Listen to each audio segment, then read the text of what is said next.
Pada pertemuan kali ini saya ingin menyampaikan sebuah hadis di mana Rasulullah sallallahu alaihi wasallam bersabda, "Arba'un min kanzil jannah." Simpanan sorga ada 4 macam.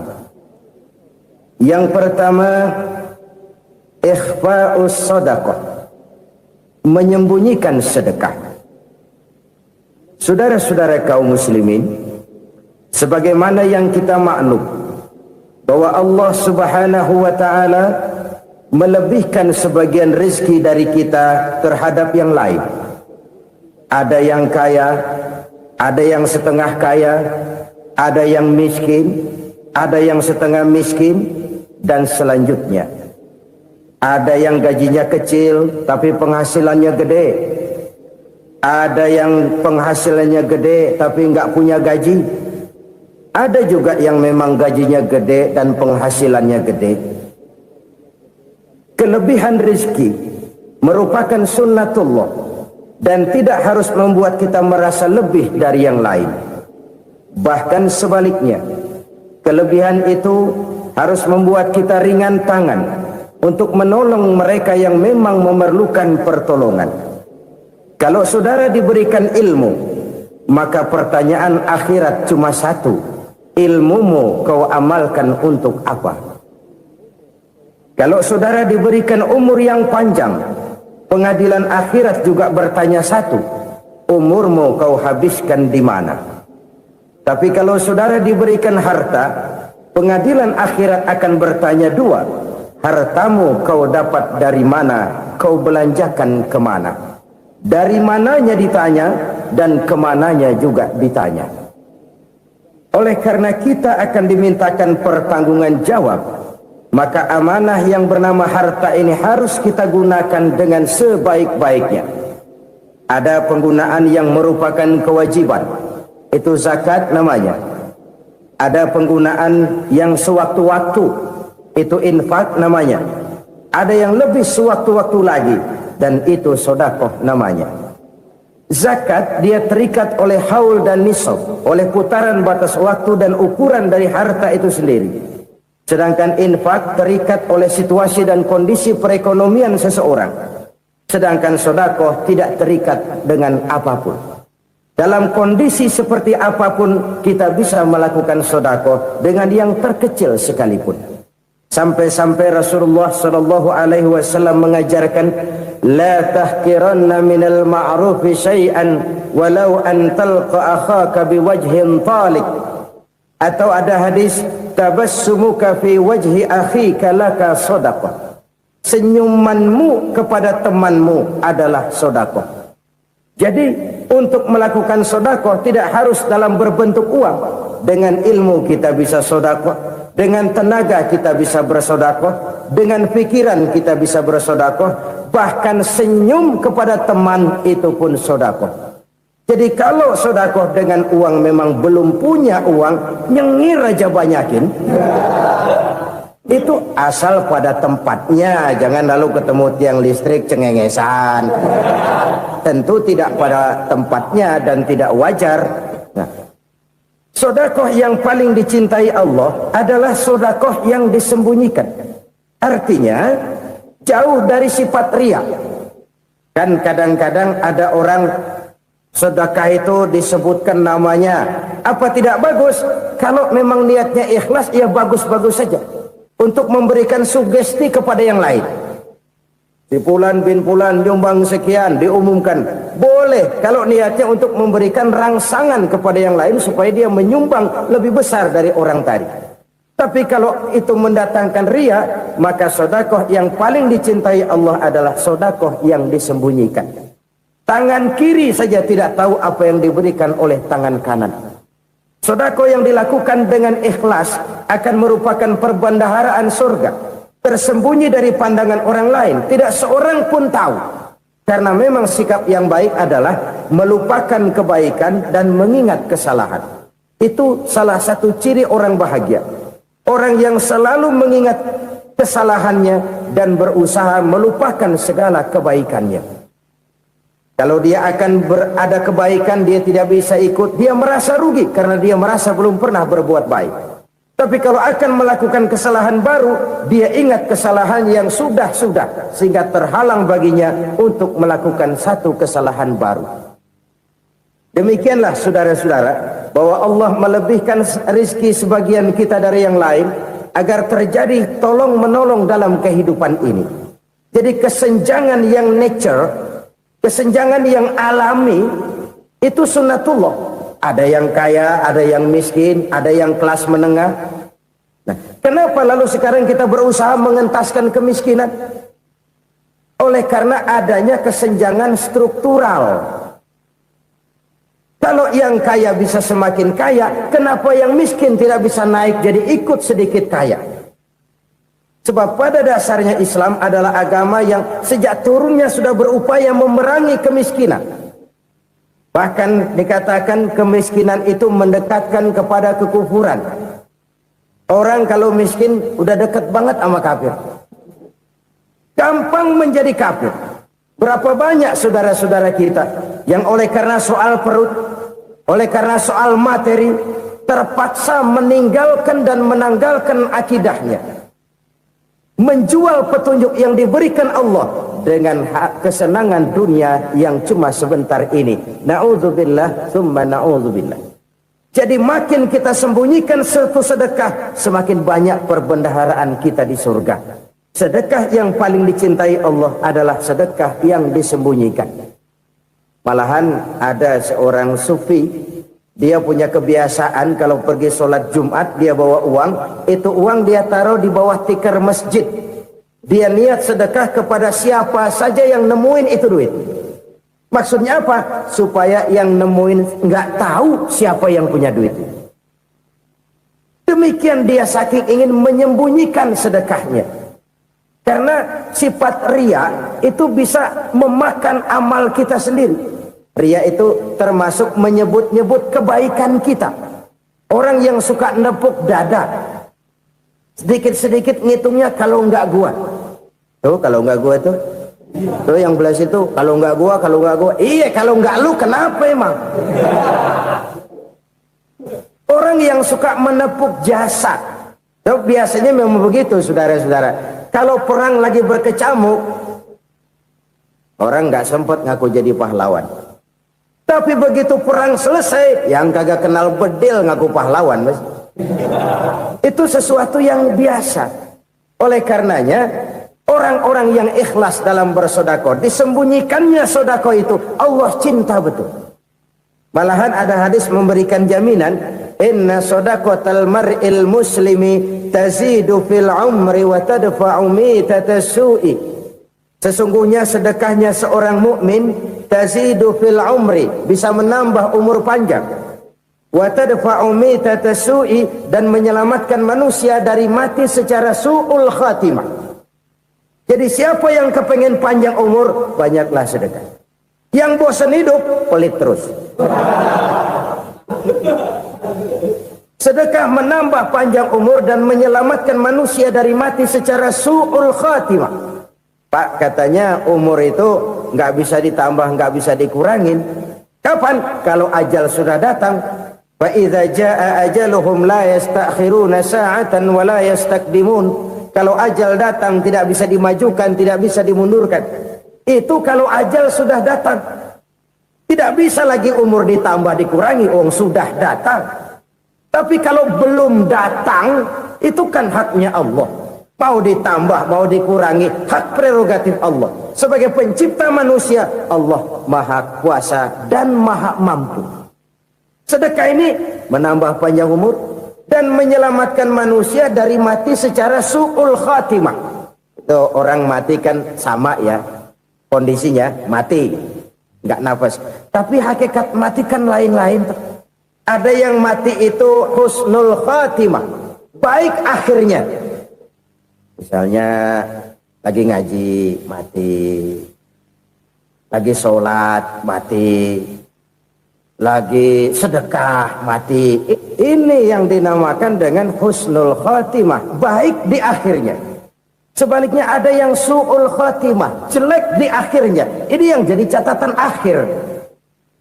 Lagi nyekek botol, mampus. lagi banting kartu modar. Su'ul khatimah, jelek pada akhirnya. Sedekah menyelamatkan manusia dari mati secara su'ul khatimah. Dan kita semua kepengen mendapat husnul khatimah, jauh dari su'ul khatimah.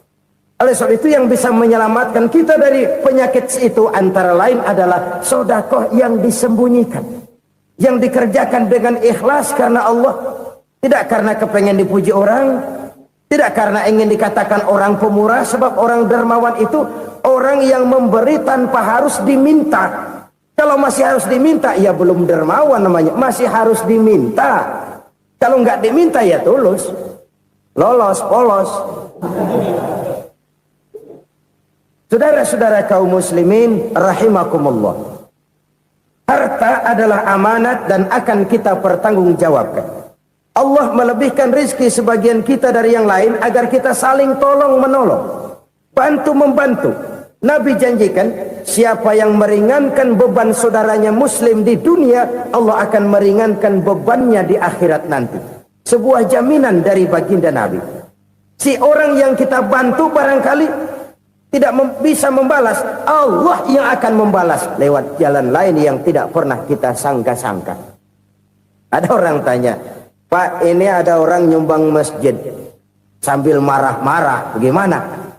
Saya bilang sumbangannya aja ambil, marahnya jangan. Marahnya jangan diambil, itu urusan dia.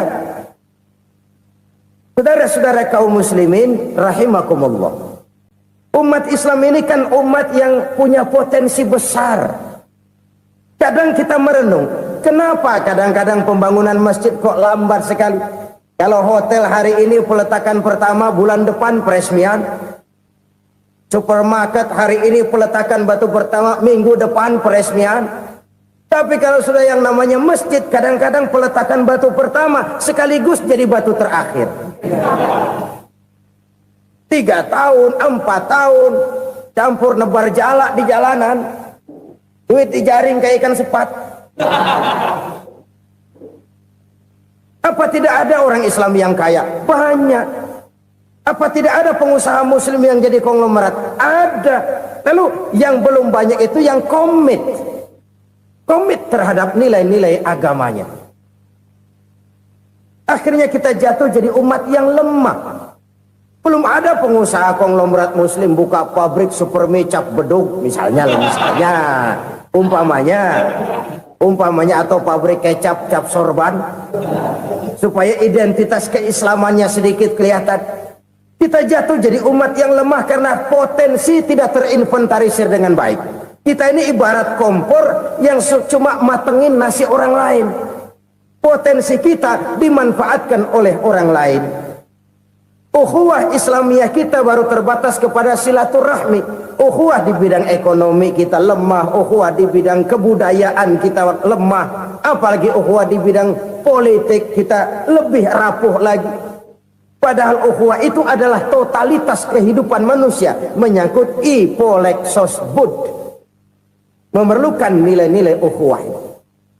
Jadi oleh karena itu mari kita menyadari, di dalam harta kita, walaupun kita yang cari, pergi pagi, pulang sore, peras keringat, banting tulang, di sana ada harta anak yatim. Di sana ada hak masjid. Di sana ada hak pesantren. Di sana ada hak jihad. Berbahagialah seseorang apabila dia oleh Allah dijadikan keran. Keran itu menyimpan air, tapi tidak untuk dirinya, tapi disalurkannya kepada mereka yang memang memerlukannya. Saudara-saudara kaum muslimin rahimakumullah, ini yang pertama. Jadi perbendaharaan surga adalah menyembunyikan sedekah. Orang lain nggak tahu, kita pun nggak pernah ngitung-ngitung. Kita anggap lewat begitu saja, padahal itu deposit akhirat. Satu. Yang kedua, perbendaharaan surga itu apa? Wa kitmanul musibah, menyembunyikan kesulitan. Kadang orang takut menghadapi kesulitan. Tapi makin kita merenung, hidup ini kan sebenarnya urusan. Takut sama urusan, ya jangan hidup. Tandanya orang hidup itu kalau punya urusan. Urusan melupakan problem, problem sering menimbulkan kesulitan. Kesulitan bukan untuk ditakuti, tapi untuk diatasi dan dicarikan jalan keluarnya. Siapa sih orangnya yang nggak pernah sulit? Makin tinggi status sosialnya, makin gede urusannya. Makin tinggi kualitas imannya, makin berat tingkat kesulitannya. Cuma memang yang namanya enak itu seperti pelangi. Biang lala itu nggak pernah di atas kepala kita, di atas kepala orang melulu. Lu sih enak lu, kata kita. Dia juga bilang yang enak kan lu. Pelangi itu nggak pernah di atas kepala kita. Kata tukang beca, aduh enak ya naik Mercy. Kata tukang beca, apa yang di dalam mobil Mercy? Aduh enak bener tukang beca, di jok ngeringkuk ngorok pules bener. Saya kamar pakai AC sejuk, tempat tidur sutra empuk, alga spring bed, kulak kulik nggak bisa pules kalau belum minum Valium, belum tidur. Enak bener tukang beca, di jok ngorok nggak tahu wetan kulon. Si tukang beca bilang yang di Mercy enak, yang di Mercy bilang tukang beca enak. Inilah enak, nggak pernah di atas kepala kita, di atas kepala orang lain melulu enak itu. Nah saudara-saudara, yang merupakan perbendaharaan surga itu orang yang bisa menyembunyikan kesulitan, baik pribadi ataupun rumah tangga. Nih terutama rumah tangga yang jadi soalnya. Kadang-kadang kita ini kalau senang, sebaliknya kalau senang kita diam, kalem aja, cuek. Banyak banget duit kita bawaan, diam aja udah. Malah ketemu orang takut. Tapi begitu susah, sekampung tahu. Padahal Nabi mengajarkan perbendaharaan surga itu menyembunyikan musibah, menyembunyikan kesulitan. Kalau enak, cerita sama orang-orang. Kalau nggak enak, rasain sendiri, tekan sendiri, atasin sendiri. Kita kan sebaliknya. Senang kita diam, asal lagi susah, paling tidak kita nyari teman buat cerita kesusahan. Siapa orangnya yang nggak pernah susah? Cuma soalnya bagaimana kita mengatasi kesusahan itu sendiri. Begitu juga misalnya kalau orang sudah berumah tangga, itu orang tuanya harus menjadi tempat dia cerita yang enak-enak saja. Yang nggak enak rasain berdua, selesaikan berdua, atasin berdua. Jangan dibalik. Asal senang diam, giliran susah saja. Maknya laporan. Terbalik. Bisa menjaga security informasi. Maka nama bayam keluar diam, malah seluitan. Enak amat lo makan daging ayam. Security informasi. Saudara-saudara kaum muslimin rahimakumullah, ujian yang terberat itu yang pernah diberikan kepada para nabi, para rasul, para aulia, para ulama. Makin tinggi keimanan, makin berat bentuk kesulitan. Ayo saya kemukakan satu contoh saja. Ada seorang nabi yang kaya, nabi kaya, namanya Nabi Ayub. Iblis kalau orang begini kan keki, ibadahnya rajin, kaya. Nah, yang kayak begini susah digodain. Kalau ibadahnya rajin, miskin, kali bisa disogok. Sini imannya mantap, ibadahnya rajin, kaya, nabi lagi. Oh, tapi namanya iblis, nggak kurang akal. Laporan, Tuhan, kenapa iblis? Ya ini bahasa saya, bahasa Qurannya sih nggak gitu. Itu hambamu yang namanya Ayub, dia rajin ibadah cuma karena dikasih kaya aja. Coba kasih miskin dia, berhenti dia sembahyang. Ah, kamu bisa aja. Saya tahu Ayub itu hambaku yang ikhlas. Saya buktiin Tuhan, silahkan. Dibuktiin lah, iblis turun ke alamin. Yang mula-mula dia lakukan, dia rusak sawah ladang Nabi Ayub. Dia binasakan binatang ternak Nabi Ayub. Sehingga dalam waktu singkat, jatuhlah Nabi Ayub dari orang paling kaya jadi orang paling miskin. Beliau masih ibadah di mihrab dalam masjid. Datang iblis. Saudara Ayub, ya, lagi ngapain? Ibadah. Nyembah Allah, nyembah Allah. Oh, percuma. Kenapa? Tuhan yang ente sembah nih, dia udah bikin miskin ente. Sawah ladang ente hancur lebur, binatang ternak binasa. Sekarang ente jadi orang paling miskin. Ngapain nyembah Tuhan kayak begitu? Tekor. Udah berhenti dah ibadah, berhenti ibadah. Ini iblis sama Tuhan lapornya lain, yang dikerjakan kepada Nabi Ayub juga lain. Benar begitu iblis, kata Nabi Ayub. Iya, sawah ladang saya habis, buras. Binatang ternak saya binasa, binasa. Saya miskin, bangpak. Apa jawab Nabi Ayub? Bukan innalillahi, ini hebat. Alhamdulillahillazi a'tani wa akhza minni. Segala puji bagi Allah yang telah memberikan harta kepada saya dan sekarang mengambilnya lagi. Alhamdulillah. Allah yang ngasih, Allah yang ambil. Itu mah urusan Allah. Iblis cuman ibadah jalan terus, sujud lagi Nabi Ayub. Iblis seleher gondok banget. Dasar Nabi nggak mempan dia apa-apain. Miskin malah alhamdulillah. Allah yang ngasih, Allah yang ngambil.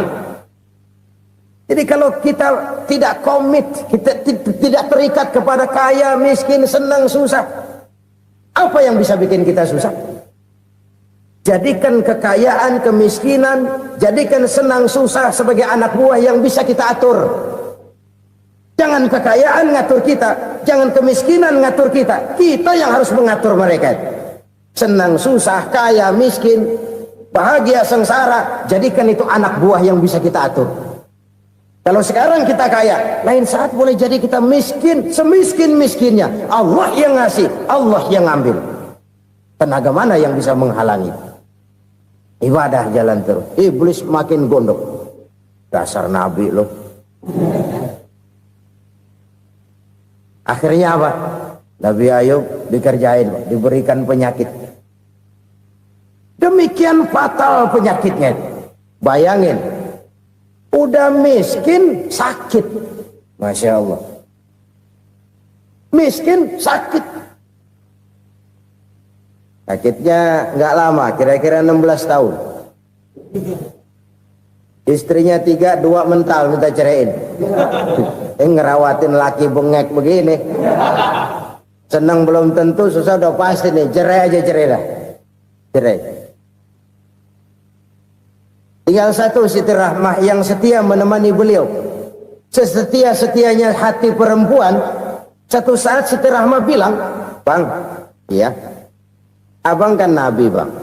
Lalu namanya Nabi kan doanya jarang meleset bang. Maksud kamu minta kenapa sih sama Tuhan biar abang sembuh baik dah bang?" Siti Rahmah, iya. Saya sakit berapa tahun sih dah? 16 tahun bang. Sebelum ini saya sehat berapa tahun? Ya kira-kira 60 tahun bang. Nah coba ente banding-bandingin Rahmah. Saya dikasih sehat 60 tahun. Dikasih sakit 16 tahun. Sudah nggak sabar mau doa kepada Allah minta sembuh. Saya malu kepada Allah. Diuji dengan yang luar biasa seperti ini, tidak mengganggu stabilitas kehambaannya. Dia tetap menghamba kepada Allah Subhanahu wa ta'ala. Saudara-saudara kaum muslimin rahimakumullah. Kunci menghadapi kesulitan itu apa? Allah jelaskan dalam satu ayat, wa basyiris sabirin alladzina iza asabathum musibah qalu inna lillahi wa inna ilaihi raji'un. Gembirakan orang-orang yang sabar. Siapa mereka itu? Yang apabila mendapat musibah mereka kembali kepada keyakinan dasar. Segalanya dari Allah dan segalanya akan kembali kepada Allah. Ini konsepsi dasar dari sikap muslim dalam menghadapi berbagai kesulitan. Segalanya dari Allah, segalanya akan kembali kepada Allah. Kalau ini sudah kondisi dasarnya, maka kita akan lapang menghadapi kenyataan bagaimanapun pahitnya. Apakah itu namanya miskin, apakah itu namanya sakit, bahkan maut sekalipun. Maut sekalipun. Segalanya dari Allah, segalanya akan kembali kepada Allah. Ini sikap hidup, bukan sekedar ucapan. Kita kadang-kadang menjadikannya sebagai ucapan. Mulutnya sih nggak berhenti, innalillahi wa inna ilaihi raji'un, tapi nangisnya terus gerung-gerungan. Bukan itu, ini kesadaran moral. Kalau segalanya dari Allah, segalanya kembali kepada Allah, kan sebenarnya cuma nunggu giliran. Hari ini saya nyembayangin dia, entah hari apa saya disembayangin orang. Hari ini saya antar dia ke kubur, entah hari apa orang nganterin saya ke kubur. Hari ini saya tahlilkan dia, entah nanti kapan orang tahlilkan saya. Segalanya dari Allah, segalanya akan kembali juga kepada Allah. Oleh sebab itu saudara-saudara, kesulitan bukan untuk ditakuti. Kesulitan justru untuk diatasi, dicarikan jalan keluarnya. Dan tidak ada orang yang tidak pernah mendapat kesulitan. Tidak ada. Semakin tinggi status sosial, semakin tinggi kualitas keimanan, semakin besar juga tingkat kesulitan. Hanya saja bagaimana cara kita mengatasinya. Dan Al-Quran menyatakan, inna ma'al usri yusra. Di balik kesulitan itu pasti ada kemudahan. Roda itu berputar. Karena itu Rasulullah sallallahu alaihi wasallam mengingatkan kepada kita, ta'arraf ila Allah fir raha ya'rifka fis syiddah. Ingatlah kepada Allah di waktu kamu senang, supaya Allah ingat kepada kamu di waktu kamu susah. Kalau waktu senang kita ingat kepada Allah, kita susah, Allah tidak akan meninggalkan kita. Tapi kalau waktu senang kita jauh dari Allah, sujud tidak sempat, dengan masjid jauh, ketika senang kita lupakan Allah. Nanti begitu kita susah, Allah lupakan kita. Dan itu menyakitkan. Oleh karena itu orang-orang tua kita dulu bilang, kalau lagi sehat ingat-ingat lu bakal sakit nanti. Kalau lagi kaya ingat-ingat satu saat kita bakal jatuh miskin. Bahkan kalau lagi muda ingat-ingat kita bakal tua. Dan yang terpenting, kalau lagi hidup ingat-ingat kita bakal mati. Saudara-saudara kaum muslimin rahimakumullah. Jadi yang kedua yang merupakan perbendaharaan surga, menyembunyikan musibah. Saudara-saudara kaum muslimin rahimakumullah. Hal ketiga yang merupakan perbendaharaan surga adalah wasilatur rahmi. Orang yang suka bersilaturahmi. Sebagaimana yang kita maklum bahwa manusia adalah makhluk yang disebut zon politika. Makhluk sosial yang tidak mungkin hidup sendiri-sendiri. Betapa dan siapapun kita memerlukan orang lain. Bodoh betul manusia kalau tinggal di tengah masyarakat tapi tidak mau bermasyarakat. Merasa hebat sendiri, pinter sendiri, gagah sendiri, kaya sendiri. Mungkin kalau mati juga ngubur sendiri. Jangankan kita di sini, di sorga saja Nabi Adam waktu sendirian bengong melulu, mondar mandir. Allah tegur Adam, sepi Adam. Ya ini kalau bahasa saya.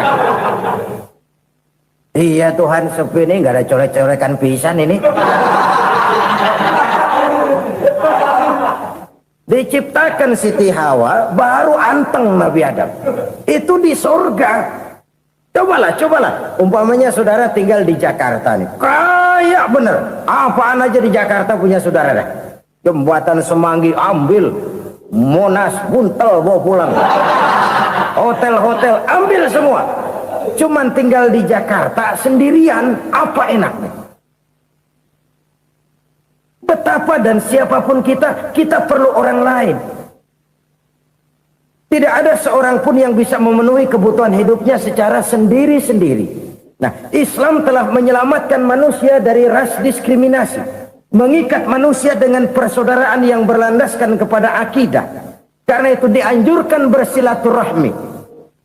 Bahkan Nabi menyatakan, man arada ayyubsata lahu fi rizqihi wa yunsa'a fi atharihi falyasil rahimah. Siapa yang kepengen diluaskan rezekinya dan dipanjangkan usianya, banyaklah ia bersilaturahmi. Siapa yang kepengen dimudahkan rezekinya, hendaknya ia banyak bersilaturahmi. Kalau banyak teman, kesulitan kan paling tidak ada tempat cerita. Udah susah, sendirian kita pikirin diri, nggak ada tempat tukar pikiran. Cepet banget sama bengek. Dilawan sendiri. Nah, secara makro kita bisa berkata, tidak mungkin ada kemenangan kalau tidak ada kekuatan. Tidak ada kekuatan kalau tidak ada kesatuan dan persatuan. Tidak mungkin ada kesatuan dan persatuan tanpa semangat silaturahmi. Kalau umat Islam mau menang, dia harus kuat. Kalau umat Islam mau kuat, dia harus bersatu. Kalau umat Islam mau bersatu, dia harus membudayakan silaturahmi ini. Bahkan sampai-sampai kata Nabi, kalau bisa cari nilai tambah. Apa? Silman qata'ak. Bersilaturahmilah kau kepada orang yang marah denganmu. Masya Allah, indahnya ajaran agama kita. Orang yang marah pun kepada kita, kata Nabi, kalau bisa bersilaturahmilah kepadanya, kepada orang yang marah itu. Di situ nilai tambah. Cuman jujur nih hadis, ngucapinnya gampang, ngamalinnya yang berat banget. Orang marah sama kita, kita disuruh silaturahmi. Ada apa malu? Lu marah, ada gua marahan lagi. Gue pikirin. Saudara-saudara kaum muslimin rahimakumullah. Tapi ini yang diajarkan, bahkan ini yang dicontohkan oleh baginda Rasul. Bagaimana begitu mudah? Misalnya satu saat Abu Jahal ini ngatur strategi bagaimana bikin Muhammad celaka. Dia gali lubang di depan tempat tidurnya. Dia tutupin daun korma. Terus dia panggil seseorang, ke sini. Kasih tahu Muhammad, pamannya sakit keras, minta ditengokin. Berangkat orang ini ke sana. Muhammad, labbaik. Pamanmu sakit keras, dia minta ditengokin. Baik, saya akan datang menjenguk beliau. Berangkatlah Nabi ke rumah Abu Jahal tanpa prasangka apapun. Abu Jahal udah pasang setil, selimut 3 rangkap setengah dia pakai. Persis kayak orang meriang. Tapi sembari ngintip dari balik selimut. Begitu Muhammad buka pintu, nah, masuk perangkap nih. Muhammad jalan menuju tempat pembaringan. Makin lama makin dekat, makin lama makin dekat. Makin dekat ke lubang yang dipasang oleh Abu Jahal itu. Dalam hati Abu Jahal, terus dah jatuh, mampus dah lo ini. Mampus lo hari ini. Apa yang terjadi? Malaikat Jibril datang. Muhammad, pamanmu cuma pura-pura sakit. Di depan tempat tidurnya ada lubang perangkap supaya kamu jatuh ke situ. Sudah, kamu pulang. Balik kanan Nabi. Sudah hampir jatuh ke lubang, balik kanan, pulang. Bayangin kecewanya Abu Jahal. Muhammad dikit lagi, Muhammad dikit lagi. Enggak, paman, saya pulang aja. Emosi bangun dari tempat tidur, enggak sadar kalau lagi pura-pura sakit. Lompat ngejar Nabi, dia lupa dengan lubang yang dia gali. Pusra, nyemplung sendiri ke dalam lubang.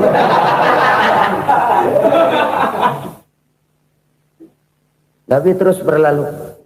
Ini terjadi keanehan. Jatuh ke lubang yang dia gali itu sebenarnya enggak terlalu dalam ya. Antara 3-4 meteran lah. Tolong, saya jatuh ke lubang ini. Datanglah pelayan-pelayannya itu. Angkat saya dari sini. Oh, yang ngulurin tambang. Satu gulung, belum juga nyampe itu tambang. Kurang, beli lagi ke warung. Sambung, ulur lagi, enggak juga bisa sampai.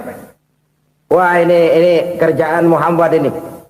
Tolong, siapa salah seorang kamu ke rumah Muhammad, kasih tahu encangnya kecebur. Minta ditolongin. Sampaikan kepada Rasul. Kenapa? Pamanmu jatuh ke lubang, Muhammad minta tolong diangkatin. Tambang udah nyambung-nyambung nggak nyampe juga. Ya, nanti saya datang, saya tolong. Coba. Nyata-nyata orang berniat jahat mau mencelakakan dia. Datang dia menolong. Ini yang disebut air tuba dibalas air susu ya ini. Bukan sebaliknya. Air tuba dibalas air susu. Paman, kecebur ya? Iya Muhammad, tolong ini. Pegang tangan saya. Nabi ulurkan tangannya, nyampe, dipegang oleh Abu Jahal, diangkat ke atas, sampai atas. Apa kata Abu Jahal? Sihirmu memang hebat Muhammad. Udah ditolongin dikata sihir, yang enak kita kemplang kan itu orang begitu. Urusan apa? Tapi inilah akhlak. Kalau bisa kamu bersilaturahmilah dengan orang yang marah kepadamu sekalipun. Orang marah kita tetap baik.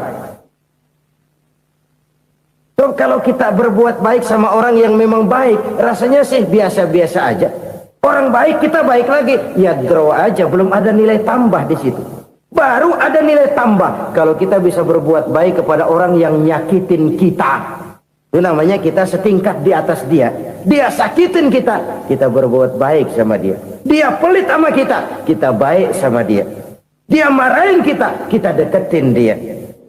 Di situ kita punya nilai tambah. Jadi siapa yang ingin diluaskan rezekinya, kata Nabi, dan dipanjangkan umurnya, hendaklah ia banyak-banyak bersilaturahmi. Sederhana sebenarnya silaturahmi, tapi silaturahmi membangkitkan semangat kesatuan dan persatuan. Kesatuan dan persatuan melahirkan kekuatan. Dalam matematika 1 ditambah 1 pasti 2. Tapi di tengah masyarakat 1 orang takut ditambah 1 orang takut, hasilnya jadi 2 orang setengah berani. Kenapa setengah berani? Karena udah berdua. Tadi pan takut sendirian. Kalau dia kumpul turu-turu takutlah jadi berani. Kita yang lemah, kita yang tidak berdaya, kita yang miskin, kalau mau kompak bersatu, apa yang nggak bisa kita kerjain? Apalagi tinggal di kota besar, pilihan cuma 2. Bertahan atau minggir. Bertahan atau minggir. Untuk bisa bertahan harus mampu bersaing. Untuk mampu bersaing harus punya keahlian. Keahlian harus ditunjang dengan pendidikan, ditambah oleh kekompakan sebagai umat. Udah miskin mencar mulu, orang injak kita. Orang nggak pandang urusan apa yang malu. Oleh karena itu silaturahmi pada hakikatnya merupakan roh dari ukhuwah yang diajarkan oleh agama kita. Bagaimana Islam menyelamatkan masyarakat manusia dari ras diskriminasi, mengikat manusia, dan tidak ada persaudaraan yang lebih indah selain persaudaraan yang diikat dengan nilai-nilai akidah. Sepanjang orang di jalan Allah, itulah saudara kita. Keluar dia dari jalan Allah, selesailah persaudaraan sampai di situ.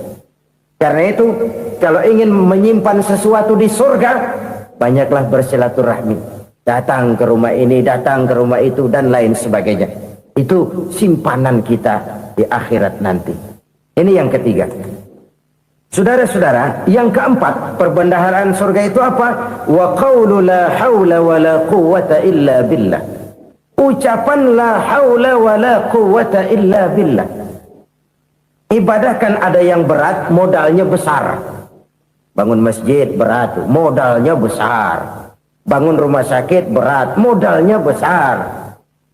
Ada ibadah yang berat, tapi modalnya ringan.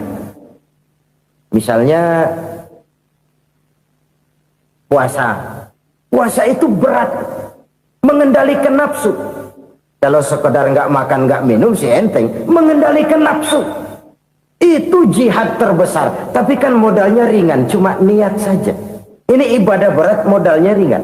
Ada ibadah yang ringan, modalnya juga enteng. Seperti termasuk ucapan la haula wa la quwwata illa billah. Tanpa sadar, la haula wa la quwwata illa billah. Nyelengin tuh di surga. Nyelengin, kita nggak terasa. Nyelengin simpenan akhirat. La haula wa la quwwata illa billah. Nyimpan lagi.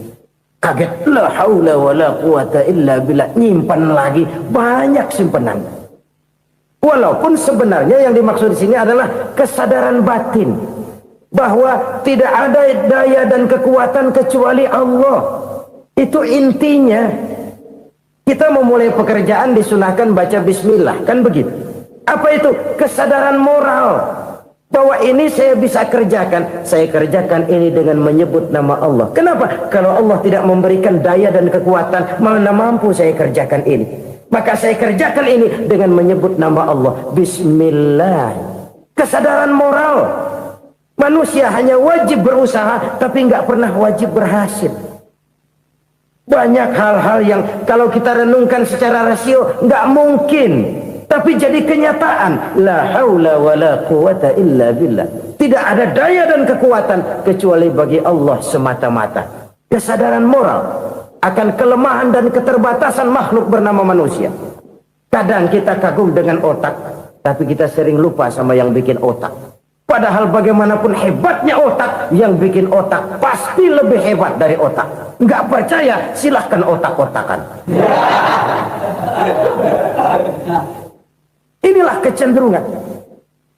Kita kagum dengan pesawat-pesawat mutakhir, bukan main, besi gede banget terbang itu. Alangkah hebatnya. Lalu apa yang bikin otak tidak lebih hebat dari itu semua? Kita puji laut, apa yang bikin laut tidak lebih hebat dari laut itu? La haula wa la quwata illa billah. Tidak ada daya dan kekuatan kecuali Allah. Apa yang bisa kita lakukan kalau tidak karena daya dan kemampuan yang diberikan oleh Allah kepada kita? Lahirlah sikap tawadu, rendah hati, tidak melonjak menjadi angkuh dan sombong, sadar akan kelemahan dan keterbatasan diri sebagai makhluk yang diciptakan oleh Allah Subhanahu wa taala. Jadi satu sisi ini ucapan yang berpahala, la haula, jadi wiridan. Pada sisi lain ini kesadaran moral, sikap mental, kesadaran batin bahwa yang punya daya dan kekuatan itu cuma Allah. Kita nggak pantas untuk sombong, sebab sombong itu pakaiannya Allah. Kita nggak sedang pakai pakaian Allah, kegedean. Dan makin kita renungi, makin terbentur. Apa sih yang bisa kita sombongin? Kita mau sombong apa? Kaya, pintar, itu kan semua relatif. Di atas langit masih ada langit lagi.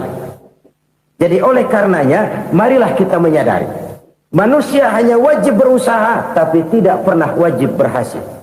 Yang berusaha saja tidak wajib berhasil, apalagi yang tidak berusaha. Islam bukan agama orang pemalas yang selesai sholat lalu enggelohom, enggelenggem ayem-ayem. Tapi Islam bukan agama orang sombong yang setelah berusaha lalu tidak memerlukan Allah. Kita bisa saja bikin proyeksi, tahun sekian kita bakal panen besar menurut perhitungan otak. Tapi ada kejadian lain. Apa? Tikus ngambek. Habis itu dimakanin tikus, panen gagal. Proyeksi rasional gagal oleh tikus-tikus yang ngambek itu. Bisa saja terjadi. Tahun depan kita panen besar, urung. Kenapa? Musim panas panjang. Dan sekarang ini koran-koran bikin berita musim mengalami penyelewengan. Bukan cuma manusia yang nyeleweng sekarang. Musim pakai nyeleweng. Mestinya kan musim hujan udah selesai, masih hujan-hujan juga. Musim. Nah sekarang kita boleh bikin proyeksi, kita bakal panen besar. Tahu-tahu musim panas panjang, sawah retak, air kering. Cari teknokrat yang paling botak, suruh pendekin tuh musim panas. La haula wa la quwata illa billah. Inilah kesadaran moral. Saudara, saya teringat satu saat ada seorang konglomerat. Umurnya ya kira-kira 70-an. Satu saat dia ditanya oleh wartawan, "Pak, umur Bapak berapa sih?" "Ya paling 10 tahun." 10 tahun? 10 tahun? Anak Bapak berapa orang? Satu saja? Satu. Harta Bapak berapa? Ya paling-paling bangsa 7 juta kali. 7 juta? Iya. Pak, kenapa Bapak bohongi saya? Bapak punya buku biografi. Koran-koran, majalah-majalah banyak memuat cerita riwayat hidup Bapak. Saya tahu umur Bapak 70. Kenapa bilang cuma 7 tahun? Saya tahu anak Bapak 8. Kenapa cuma bilang 1? Saya tahu harta Bapak miliaran, mungkin triliunan. Pabrik di mana-mana, bank di mana-mana. Kenapa bilang uang Bapak cuma 7 juta? Nah, kata si konglomerat tadi, kamu benar nak, kamu benar. Umur saya kalau jumlahnya memang 70 nak. Cuman ingat-ingat saya, baru 7 tahun terakhir ini saya sujud. Baru 7 tahun terakhir ini saya berusaha dekat dengan Allah. Saya laksanakan perintahnya, saya jauhi larangannya. 7 tahun inilah rasanya yang ada nilainya di hadapan Allah. Yang 63 tahun matong, kelabu, kelem umur gue. Habis untuk maksiat, untuk munkarat. Maka ketika ditanya tadi, umur saya 7 tahun itu. Oh begitu Pak. Oh iya. Lalu anak Pak, anak Bapak kan 8. Kenapa bilang cuma 1? Nah, kalau jumlah hitungannya memang anak saya 8. Tapi dari 8 orang ini rasanya cuma 1 nih yang bakal jadi buah hati, belahan jantung, pelanjut cerita, penerus sejarah, bakal jadi anak soleh yang akan mendoakan saya. Cuman 1 rasanya anak saya ini yang bakal jadi buah hati saya, besar-besaran saya, yang akan mendoakan di kubur saya, yang akan mendoakan di akhirat saya. Yang 7 orang mana? Masya Allah, yang 1 tenggeng, yang 1 nyekek botol mulu, yang 1 nggak karu-karuan. Makanya saya bilang 1 anak saya yang akan bisa mendoakan saya. Oh begitu Pak. Iya. Nah harta Pak, harta Bapak kan triliunan, pabrik Bapak di mana-mana, uang Bapak hampir di tiap bank-bank besar. Kenapa bilang cuma 7 juta? Betul kau nak. Harta saya kalau jumlahnya memang miliaran, triliunan mungkin. Tapi yang saya ingat baru 7 juta tuh yang saya belanjakan di jalan Allah. Saya nyumbang masjid, saya santuni yatim piatu, saya bantu pembangunan pesantren, saya bantu pembangunan rumah sakit Islam. Itu yang akan saya bawa pulang ke akhirat, yang 7 juta itu. Yang triliunan itu nanti akan diperebutkan oleh anak-anak saya sebagai waris saya. Jadi harta saya 7 juta itu yang bakal nemenin saya di akhirat, yang akan saya bawa pulang jadi teman saya. Saudara-saudara kaum muslimin, jangan-jangan orang tua itu adalah kita-kita ini. Jangan-jangan kita-kita ini adalah orang tua itu. Jangan-jangan itu potret dari diri kita masing-masing. Dari sekian umur yang diberikan Allah, berapa tahun yang ada nilainya di hadapan Allah? Dari sekian anak-anak yang merupakan amanah, berapa yang akan mendoakan kita sebagai orang tuanya menjadi anak soleh? Dari sekian banyak harta yang diberikan Allah, berapa yang akan kita bawa pulang menghadapnya nanti, yang kita belanjakan di jalan Allah? Ini sebuah potret kehidupan. Karena itu kita kembali kepada la haula wa la quwwata illa billah. Kita wajib berusaha, kita wajib berikhtiar. Selebihnya segala daya dan kekuatan hanya milik Allah saja semata-mata. Satu kesadaran batin dari setiap pribadi muslim. Setelah ia berusaha dan berikhtiar, ia menyerahkannya kepada Allah Subhanahu wa ta'ala. Jadi satu sisi ini merupakan wiridan ucapan yang mengandung pahala. Pada sisi lain ini merupakan sikap batin dari seorang muslim di dalam ia menghadapi realitas kehidupan ini. Saudara-saudara kaum muslimin rahimakumullah.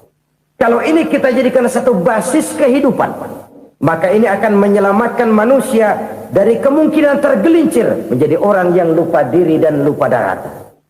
Sebab itu Imamul Ghazali berpesan, jadidis safinah fa innal bahra amiq wa khuziz zad fa inna safara ba'id wa khaffifil hamla fa innal hamla sadid. Perbarui selalu kapalmu karena lautan sangat dalam. Bawa bekal yang banyak karena perjalanan ini sangat jauh. Ringankan beban karena kebanyakan beban akan menyakitkan. Alangkah indah kalimat ini, alangkah dalam makna yang terkandung di sana. Perbarui selalu kapalmu karena lautan sangat dalam. Apa artinya ini? Jaga mentalmu baik-baik. Pelihara imanmu baik-baik karena hidup penuh cobaan seperti lautan. Kita kalau berlayar di lautan kan kadang-kadang tenang, angin bertiup sepoi-sepoi basah.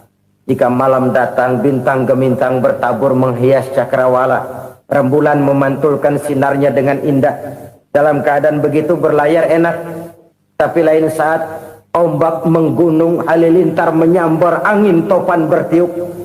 Berapa banyak sudah saudara-saudara kita yang tenggelam di lautan dunia tanpa sadar bahwa dia belum sampai kepada pantai yang akan dituju. Berapa banyak sudah saudara-saudara kita yang tenggelam di lautan dunia ini tanpa sempat bangkit lagi. Dia menyangka sudah sampai kepada tujuannya. Hati-hati kapal jangan sampai bocor karena lautan sangat dalam. Iman ini jaga baik-baik karena hidup penuh dengan ujian. Wa khuzizat fa inna safara ba'id. Bawa bekal yang banyak karena perjalanan sangat jauh. Saudara mau ke Bandung, bawa duit.